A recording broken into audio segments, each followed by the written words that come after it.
hello, wherever you are in St. Vincent, around the world, or all over the webs. This is Oronde joined again by Mr. Debson Cruickshank, home in St. Vincent and the Grenadines. We are back talking about the SVGPL, St. Vincent and the Grenadines Premier League, or the Club Championships, as it's called in St. Vincent. We've had a wonderful time talking about football back home on the Caribbean island of St. Vincent and the Grenadines. Took a little break because the 2019-2020 season got interrupted, as everything else got interrupted by COVID-19 in March. It resumed, and I think we had about 5 weeks that we evaluated, I think.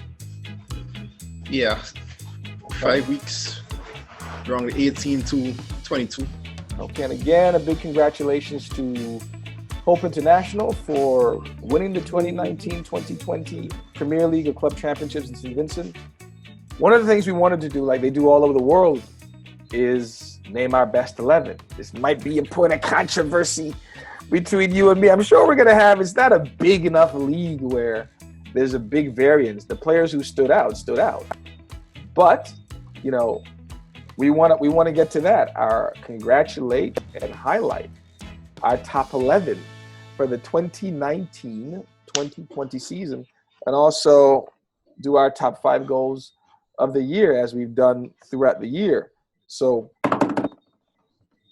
do you have your list, Mr. Cruickshank? Yes, I do. There might be some variance and some debate here, and I've got a couple maybe controversial decisions, but I think I can justify my picks here. Without further ado, we are going to present, Mr. Cruickshank and I, our SVGSPN top 11 for the 2019-2020 season. And I will give you the honor, sir. We'll start with top goalkeeper. I'm going to give it to Predators, Sikla Maki. How so? What were his stats? What was your guy? So for the 5 or 6 games that we saw from Predators, he got at least 2 clean sheets. His distribution was very good as well, both with his hand and his feet, which is something I like to see from keepers. Starting off the attacks with proper distribution, accurate passing. So that was good. And he didn't make any errors, any glaring errors. You know what? I wouldn't know, because my assumption is every goalkeeper in the Premiership made these stupid bonehead plays. This is one of the positions that I had a hard time with. And on my list, I ended up giving it to Sandy Man from Sign Hill. Well, the only reason I did that is he's on the national team. And for me, it was like picking spoiled apples or something. It could be anybody, really. But now that you mentioned that gentleman from Predators, I think I will accede to that again. I had Sandy Man in, but I would put him as well. I also like that Greg's goalkeeper. I think if he was on a good team, and we'll see this year, with a solid defense around him, I think his skills would be highlighted and we would notice it more. I also remember that goalkeeper from Predators, he had a couple hockey assists where he distributed the ball. I remember a game versus, I think it was Jabel, where he got the ball, punted it, a nice punt, nothing that skied up way in the air, a nice side-footed volley punt to a right wing who chested it, turned, and then it started it couldn't have been a counterattack, or it might have been a counterattack. It led to one of the most beautiful goals that we watched. So I forgot about him. I will accede to that. So goalkeeper, absolutely. The number 1 for Predators. What about, first of all, for your top 11, what sort of system do you have? What formation? So I'm playing a 4-3-3. Okay, so we've got the same here. So who's your right back? Right back, I have Ryan Butte from Hope International. Okay. What stood out for you about him? Because again, for me, something I harped on, right? Defenses in particular, the worst thing in the St. Vincent Premier League, and outside backs right and left are the absolute worst for me. The absolute worst. They're stay backs. There is no attacking. It's like watching 9-year-olds play club soccer in America. That they just A bad coach just has 4 backs standing in line. They don't go anywhere. They don't do anything. And halfway through the game, they're all bun. They're all dead for whatever reason. And if we can have outside backs who can attack in St. Vincent, it transforms everything. It transforms absolutely everything. What stood out for you about him? So Ryan Beauty contributed a bit to the attack. So that's one part. He scored a goal against Chelsea, I think, or Avenues. Also 1 or 2 assists. His versatility is another factor that made him part of the squad, because a couple of games when the centre-backs were injured, he played centre-back and also stood out in that position. Okay, again, I don't remember the play. I remember the left back for Predators. We watched the game and my man made the same pass 5 times going down the left side when there's a bunch of people there. So I don't remember him on the other side. But for me, the right back that I remember is our guy Ack, because he can ping a ball 50 yards. And I watched him do that from the right side to Jonte James on the left side. And for me, the modern outside back is an attacking outside back. I think on a team that can possess the ball, somebody who can do that, unleashing him. He's a tall guy, lanky guy. He looks athletic. Rarely saw him run. A lot of times he ended up playing center back. But if he can be unleashed, he could be one of the better ones in St. Vincent, especially if Sutherland and your other guy are coming back to take the responsibility of playing center back for him. Because he said when I called him out for the mistakes he was making in that game, he wrote back to me that I'm not really a center back. I said, it doesn't matter if you're a center back or not. You can keep possession of the ball. So for me, nothing personal. I think he stood out. I don't remember anybody who can consistently hood a ball to the other side of the field. That's a big job for an outside back. Their technique was off. People kicking the ball with their toe. You look at the film and their toes are curled up. They're not really striking the ball the way I would like to see an outside back strike it. And for me, our man Ack was my selection for right back. So we differ there. What about center backs? Who are your 2? Okay, at center back, I have Kendall Douglas from Hope International, okay, and Kevin Small from Predators. As you would say, the old guy. Yeah, captain. I mean, he's in my center back as well.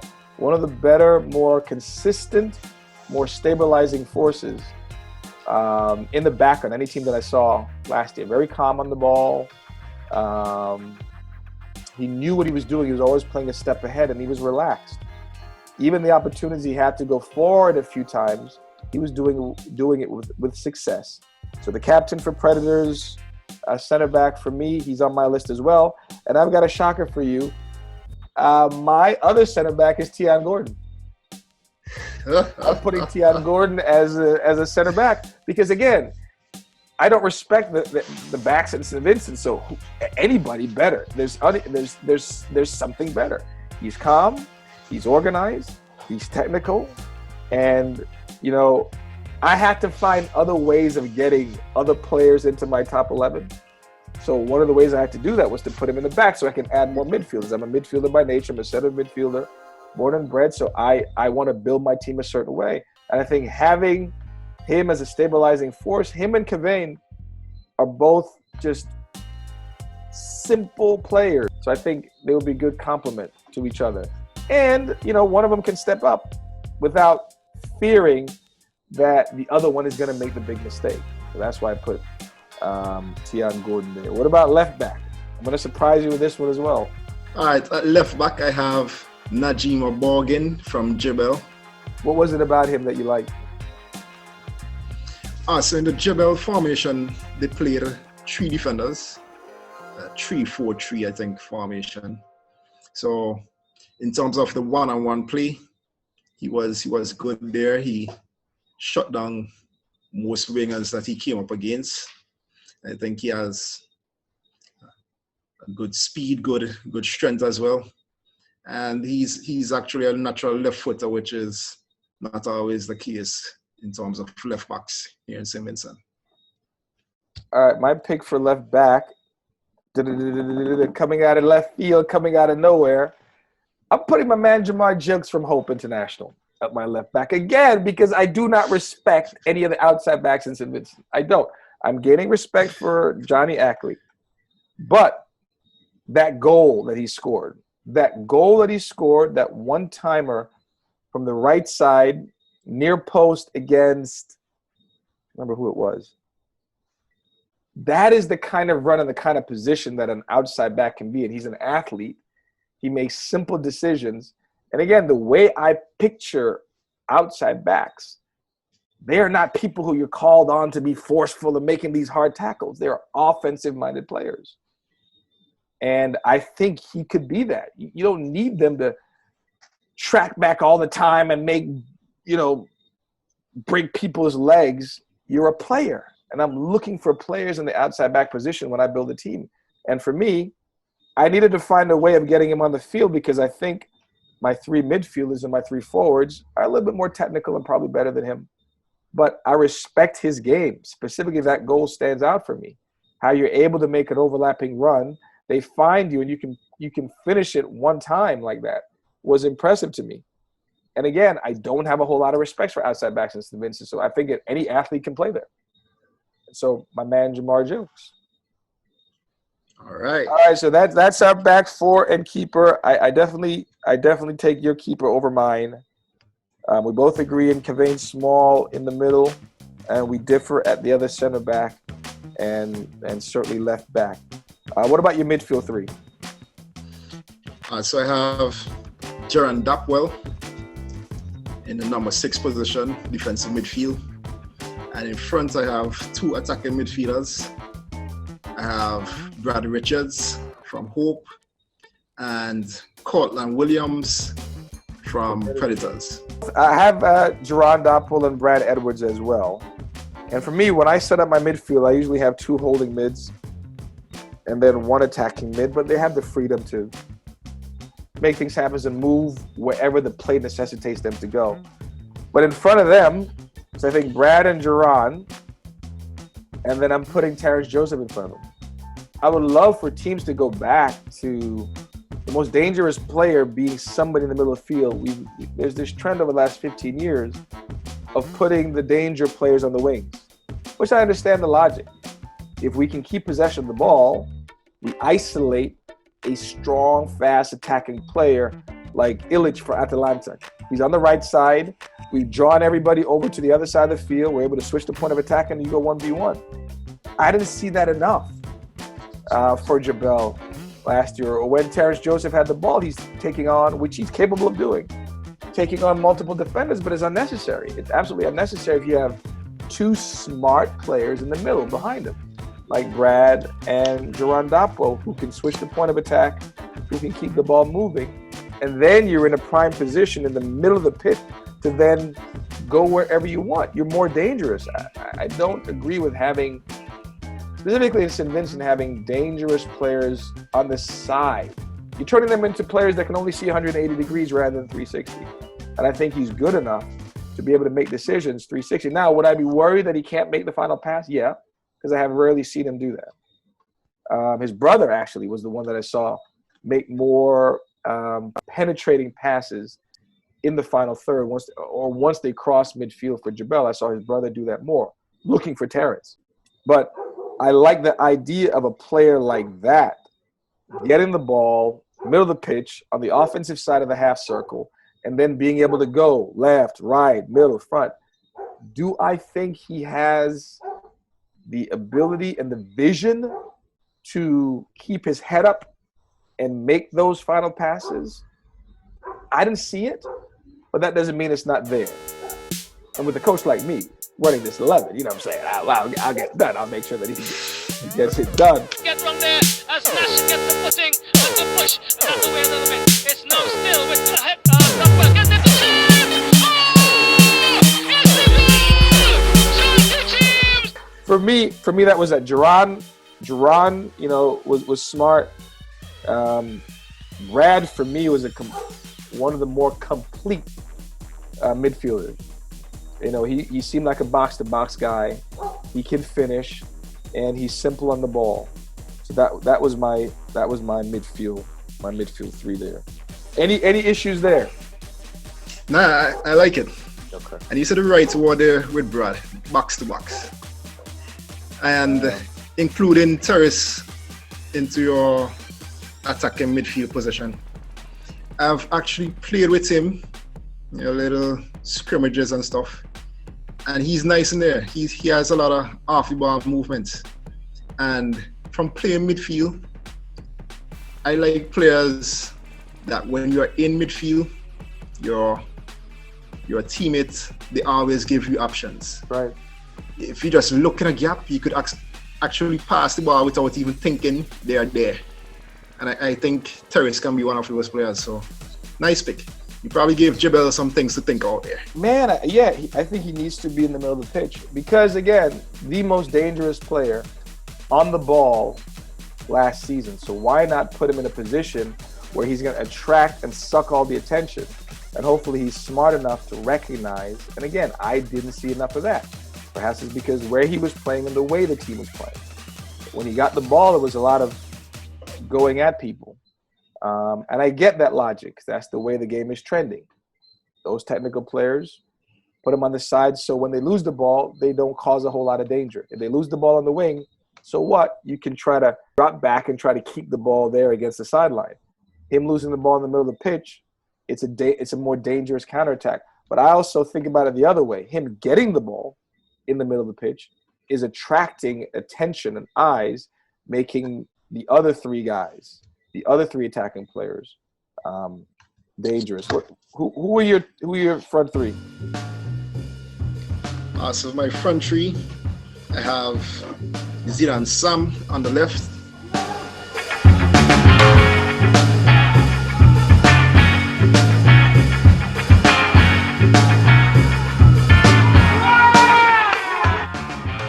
Jonty James on the right.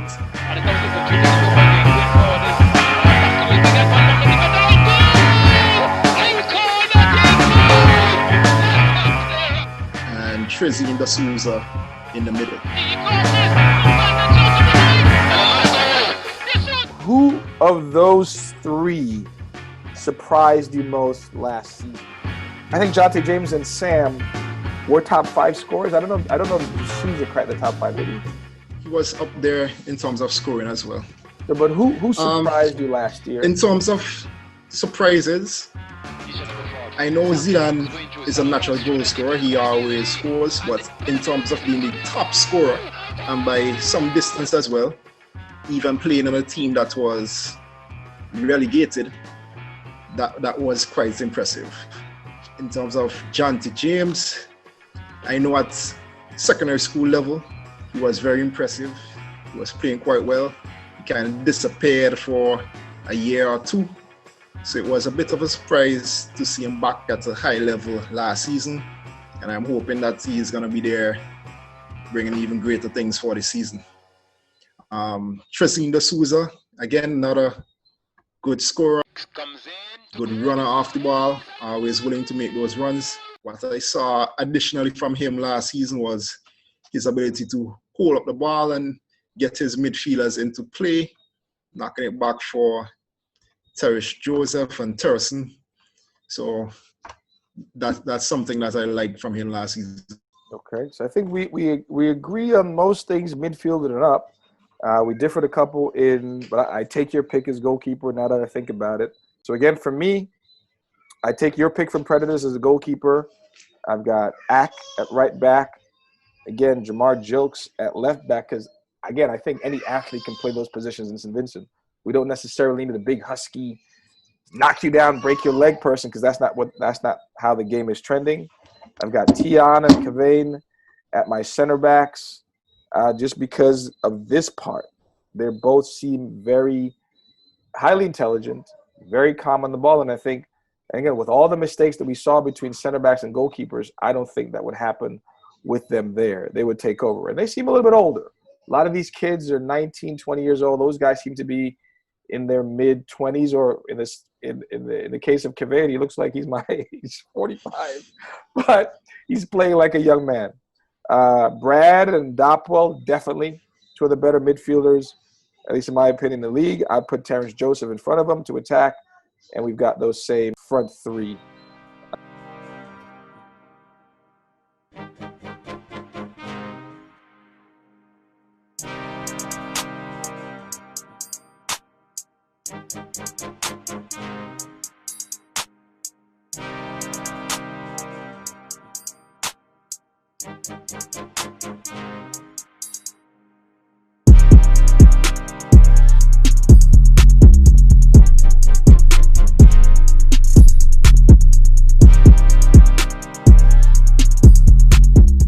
Now, obviously, people are going to feel away. Every one of these lists is controversial. Whatever. Is there somebody like a sub? Who's your 12th man?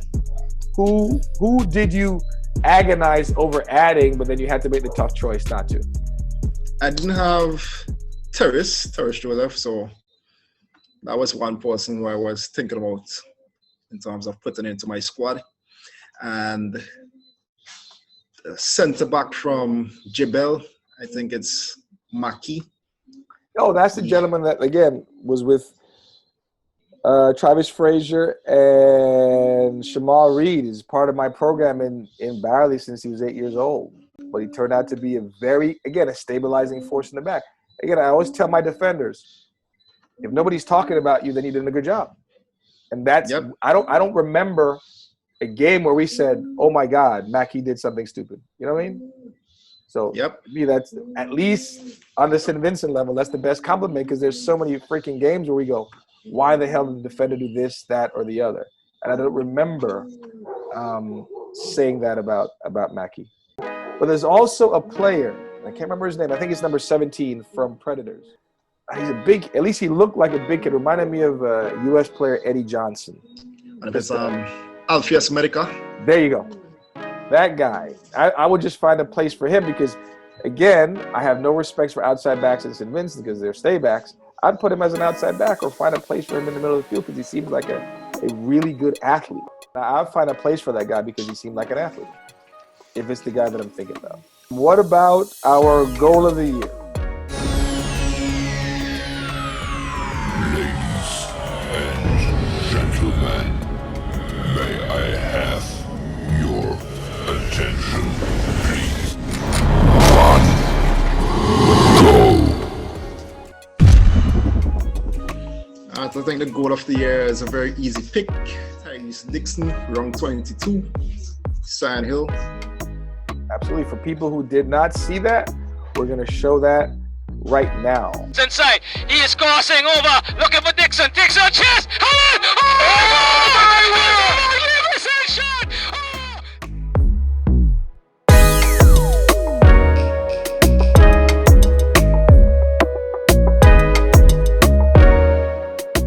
You can watch that goal over and over again, and it's still fantastic. I think the service, the way he brings the ball down, the way he contorts his body to make sure, because that ball could have easily been hit with the top side or the outside of his leg and a back spin and gone over the crossbar. It was a very classy finish. For us, it was the best. What about our pick for most outstanding performer for the Premier League? Who is your choice? I think the most outstanding performer should come from the top team. I And agree. that player for me is Brad Richards. We both agree there. And again, the word I keep using is just to calm. Here we go, it's Brad Richards, however. He slices it through. This is Val Anderson. This time he's onside. This time he has a chance to complete his hat-trick, but he plays it back to Coffee. Coffee is sliding at the net. Here we go, it's Brad Richards, however. Here we go, it's Brad Richards, however. Here we go, it's Brad Richards, however. He slices it through. This is Val Anderson. That I don't remember him rash tackles, and I saw that a lot. I don't remember him being out of position, having to chase somebody back or do anything like that. Anything I saw, calm, composed, and the right decision. And specific plays I remember, and I think it's him just being able to switch a ball to the other side of the field, something we kept, pining for and hoping for. And we didn't see enough of it, but there are moments where we saw him do that. And you can count on him scoring. Still inside. Another goal there. You can count on him playing solid defense. And I don't remember, and maybe it's compliments to the team itself, the overall team. I don't remember him having to chase back and being in the box and having to make like a sliding saving tackle. He always seemed to be in the right position to make the right play. You agree there? Yep. A very good review there.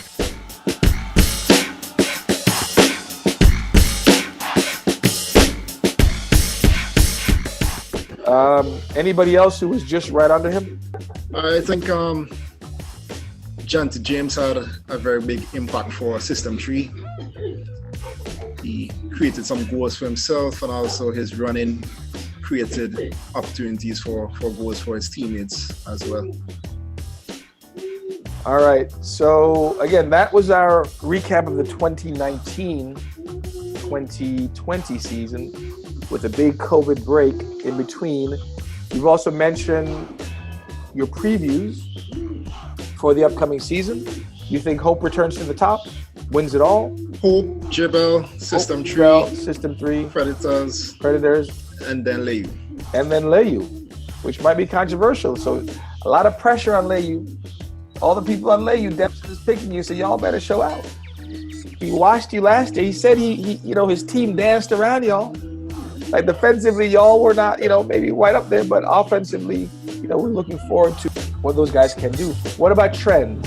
Things that we saw over and over last year. And anybody who watches the videos on YouTube or listens to the podcast, what are you hoping that teams address this year to improve the level of play in the Premier League for 2020-2021? May I have your attention?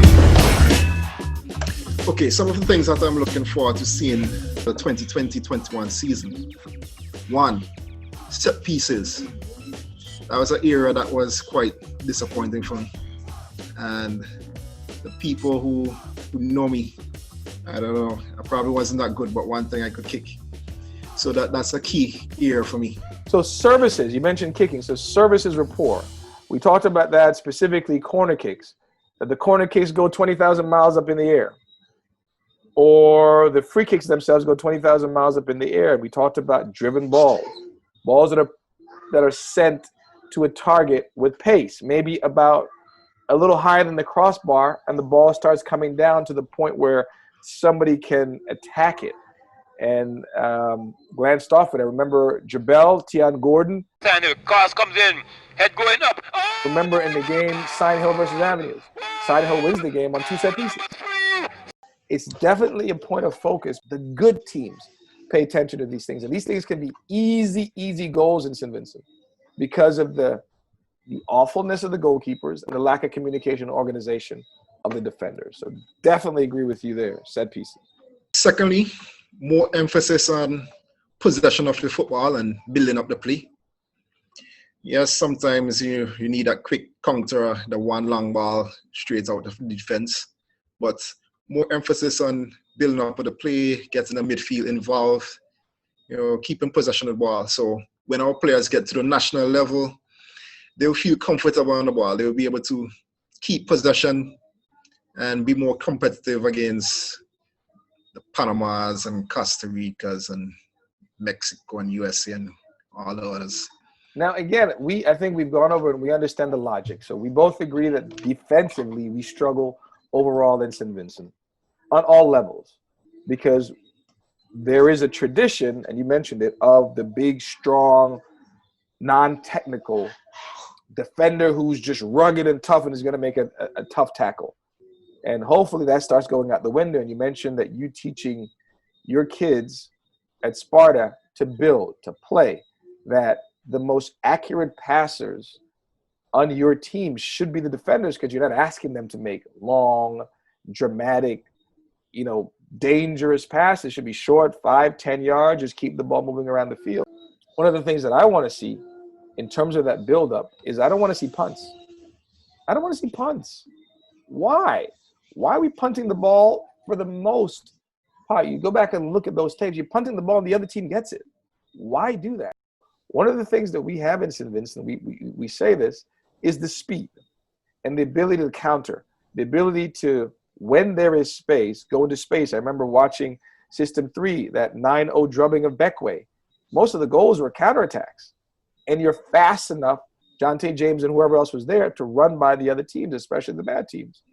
So just conceptually, if you're building out of the back and the goalkeeper has the ball and he's rolling it to a center back who's to his right and to his left, what does the other team have to do?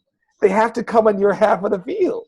They're not going to stay on their half of the field. Behind them. And they're leaving space behind them. So it plays into our strength in St. Vincent, which is attacking speed. If you can get the other team to come to your box, then they're leaving half the field behind them. So you can then do what we ended up seeing teams do anyway, which is play a bunch of fucking long ball. It's a family show, which is play a lot of long balls over the top. So even if you want to play a bunch of long balls over the top, you have to bring the other team towards you. But we also noted there are not many teams or programs that allow their backs, center backs or outside backs, to simply play the ball. And there's not that confidence. So I would like to see teams simply build out of the back. Goalkeeper gets the ball. There's a center back between the 6 and the 18. There's a center back between the 6 and the 18. And invite the other team to come forward. Invite them to come. And if we're using our midfielders, then we're creating tremendous opportunities to then send the ball from, 35 yards outside our goal, maybe over the top. Because the other team's back four conceptually are going to probably be right at half field. So you're leaving more space to do that. So I'm tired of seeing punts where half the time it goes to the other team. What's the point? And then you're all running and nobody's in shape. So why do you want to run? Keep the ball. Make the other team run because they're out of shape anyway. Another factor is the coordination with the defense and keepers. Oh my God, how many goals? Have been better communication. I think communication is a main factor there. I don't think players communicate enough. I don't think there's enough emphasis on that particular skill, which is quite important. Just by talking a game, without even touching the ball, just by talking the game, you can make a big impact on the team. I think that's why I had Kevane and Tion in my top 11. I saw it with Kevane. There were gestures. There was some notation that he was communicating with his players. There were particular sequences. He's got the ball on the left side of the box. He's pointing, and I think you pointed that out. He's telling somebody where to go, so he can make a simple pass to them. And I know Tion, obviously, he's doing coaching seminars and things with players and coaches in St. Vincent, so he understands the game enough to talk. So for me, the other thing is I'm tired of seeing those goals where a center back and a goalkeeper are running into each other or running for the ball and nobody's saying anything and somebody comes in. I'm tired of seeing stupid goals. Stupid goals, and you're absolutely right, that can be eliminated just by talking. Just by somebody says, mine, I got it, or you got it, something like that. But I think it's also beyond communication. It is practice, man. They gotta work on these things over and over specifically in practice. And I don't think those things obviously are not happening because we keep seeing those mistakes over and over again. And I don't want to see them, man. We saw at least one every single game, and it killed me because it's kids' mistakes. You're supposed to be grown men playing this game. You can't have that bullshit happen over and over again. Two more things, and then we should be done. So we talk about fitness levels. So how do we do that? What in your observations, talking and watching what's been going on over the last month and a half, maybe, in terms of preparation for the league starting next Friday, do you think there'll be an improvement in fitness level? I don't think so. So what? I mean, when are we going to get it in our? Again, we understand the problems of St. Vincent. We understand the amateur status and all that stuff. But when are we going to get it in our head? You got to run. You got to run. I know from my team, right? We were putting in some work, but then my players went campaigning for elections for a few weeks and left me all alone. So when you say campaigning for elections, what specifically were they doing? What happens, they will usually have meetings where it basically resulted in like mini carnival, have a little soca, I guess. So they're partying, not necessarily canvassing and trying to get people to vote for one party or the next. They're freaking partying. Yeah, basically. So Yeah, our so assumption is most people were doing that around election time. yeah.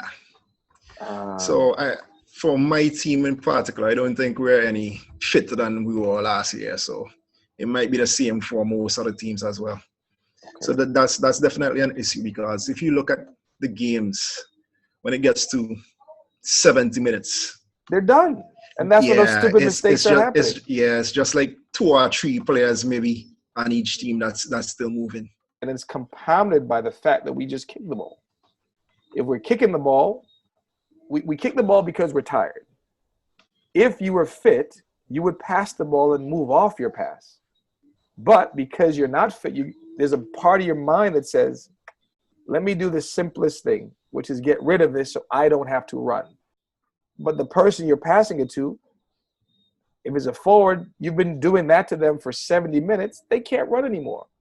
So the whole concept of what we have to do on the field needs to change holistically. Everybody has to buy in the concept of what you're trying to teach your kids at Sparta. The ball's got to move. And if everybody's moving the ball, we should all be staying fit. We don't have Terrence Joseph, which we saw over and over again. He's dead after 70 minutes. He's absolutely dead. Part of it is the way he plays, but part of it is the way he's asked to play, or the fact that there are no other people fit. Well, they go, well, Terrence will do something. Let him go and do it. But then you're killing him. So definitely fitness, more possession, more use of the center midfielders specifically, especially if teams are playing a 4-3-3, because we didn't see enough ball movement in the middle of the field, no movement off the ball, absolutely no attacking instincts for outside backs, and no buildup or simplicity in play and thought for stay backs. I refuse to call them center backs and outside backs until I see it better. Anything else? All right, so the last point, I would it's 2 things. I kind of combine them in one. In terms of finishing, more accuracy, getting more of your shots on target. That probably has to do with their kicking technique, but also the decision making. I remember a few times last season where there were like 2-on-1s and stuff like that, where the wrong decision was made most times. It has to do with practice, but yeah. And balls, I mean, it's a fundamental thing. Why, conceptually and traditionally, when we think about Brazil or poorer countries in the world, we think of one ball for the whole village. So what does everybody get good at? Everybody gets good at dribbling. Because if you lose the goddamn ball, there's 20 other people who want it. So the best dribblers in the world come from the poorest countries and the poorest neighborhoods. Right? So that's the same thing with shooting. I didn't develop and feel confident in my technique as a shooter until my junior year in college. Why? Because I spent the entire summer with a bag of balls. And I can go to one of the 5 or 6 fields at my university, and there was always a net up. And I can shoot. And then I go, oh, I can do it this way. I prefer to do it this way. For me, when I take a shot, I prefer to hit the ball with the outside of my leg and have it go left to right. No matter where I'm shooting on. If the goalkeeper's center, the ball's going to start off going to him and drift towards the right. If I want to go the other way, the ball is going to start out at the outside of the post and drift in, because that's the way I felt comfortable. But I didn't discover that until I had a bag of balls for myself and all the time in the world to do it.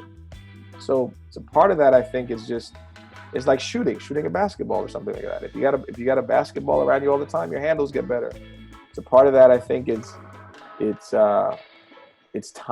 having a ball. And, soccer's not like basketball. You shoot a basketball, it bounces right back to you. And you go and you shoot it again. You shoot a soccer ball, that's like 30 more seconds until you can shoot it again. So you need 10, 15, you need multiple balls out there to do it. What we're talking about in St. Vincent with the Premier League, or what they call the club championships, we're looking for betterment. We're looking for growth from what we saw last year. You mentioned at least 5 things that we'd like to see. And this is the thing about betterment. It has to be intentional. We're on the outside looking in, but I'm hoping, and let me ask you this. Do you think people are paying attention to what we're saying? Are we doing this in the wilderness? Or do you think people are paying attention? No, I think people are definitely paying attention to what we're doing. And I think the right people as well. And for People me, meet me those right people is the players more than anything. I could give a shit if, anybody else, as long as the players see that we're coming in from a place of respect, that we're giving them the kind of attention and analysis. We're not match of the day. We're not Gary Lineker and whoever else does this stuff professionally, but we love the game enough and we respect the effort that we see in the Premiership in St. Vincent to take our time to at least acknowledge the good that we see. And in some cases, in most cases, the things that we want to see improve. There's so much potential in our island and in our football. And I think it's one of the best things the FF ever did is put these games on film so any of the players can look and see. Because, again, I always say that St. Vincent traditionally is a radio culture. It's word of mouth. But now you see it, and you go, holy shit, like Ack. He saw it. We said, you look like shit. You're giving the ball away. And there's no way he can deny it because it's what we saw. So for 2020, 2021, I'm hoping that the players and the teams can give us something better to see. And that also goes for the federation. There's a couple of things that we noted that we kept harping on in terms of professional appearance that we mentioned, and some changes were made to respect the game and respect the honesty of the game. It's 21 games. It's not 26. It's not 25. Everybody's playing 21 games. So make sure all that stuff is reflected. And it's greatness and betterment is the sum total of a bunch of little things that you do. Build from the back, move off the ball, get 3 players around the ball. I had one youth coach, talk about the rule of 3. Don't stay in the same place for 3 seconds. Move. Get 3 people around the ball. Have 3 options all the time and move 3 or 4 yards. That's it. If we can do that in St. Vincent, our football goes up at least half a level or 1 level. And then the more we play, the more we see ourselves on Facebook, it's going to sink in. It's going to take a couple of years, but it's going to sink in. And I think Coach Joel mentioned it in our first episode last year. It becomes a matter of pride that this game is going to be on. You want to put your best foot forward. It matters. And when that happens, I think our football takes off. So looking forward to 2021.